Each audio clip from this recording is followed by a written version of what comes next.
बहुत समय पहले की बात है। एक घना जंगल था और उस जंगल में एक बार एक बाघ और गधे में इस बात को लेकर के बहस छिड़ गई कि घास का रंग कैसा होता है।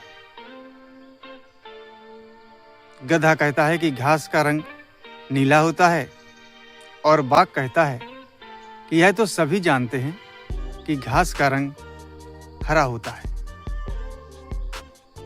दोनों ही एक दूसरे की बात को मानने के लिए तैयार नहीं थे।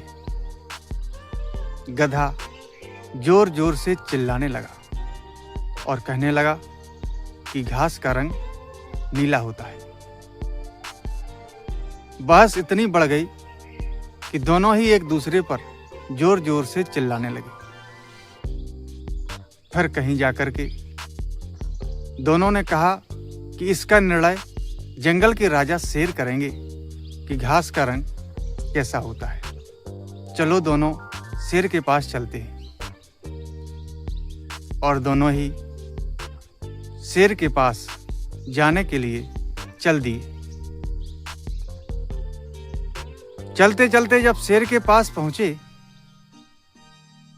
तब जाकर के गधे ने शेर से कहा कि महाराज, हम दोनों में घास के रंग को लेकर के बहस छिड़ गई है। गधे ने कहा कि आप ही बताएं महाराज, घास का रंग नीला होता है ना। शेर मुस्कुराया और शेर ने कहा, गधे भाई, यदि तुम कह रहे हो तो घास का रंग नीला ही होता है। यह सुनकर के गधा प्रसन्न हुआ और गधे ने शेर से कहा कि मैं जीत गया हूं, इसलिए बाघ को दंड दिया जाए। शेर ने कहा कि बाघ को दंड अवश्य मिलेगा, तुम जा सकते हो।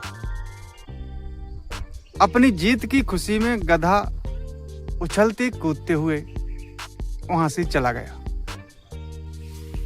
इधर बाघ ने शेर से कहा कि महाराज, यह तो आप भी जानते हैं कि घास का रंग हरा होता है, फिर भी आपने गधे को जाने दिया और उसे विजयी घोषित कर दिया।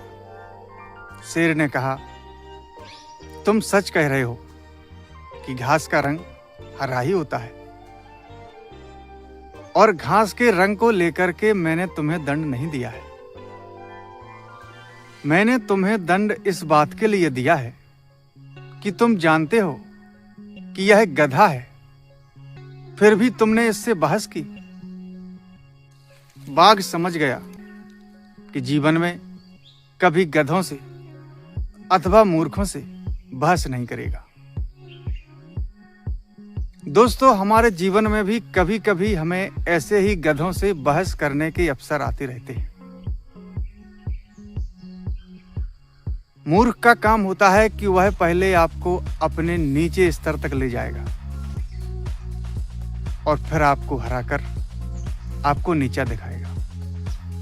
समझदारी इसी में है कि ऐसे गधों से, ऐसे मूर्खों से कभी बहस करने में ना उलझा जाए। ऐसी ही सुंदर कहानी के साथ आपसे मिलते हैं अगले वीडियो में। तब तक के लिए नमस्कार।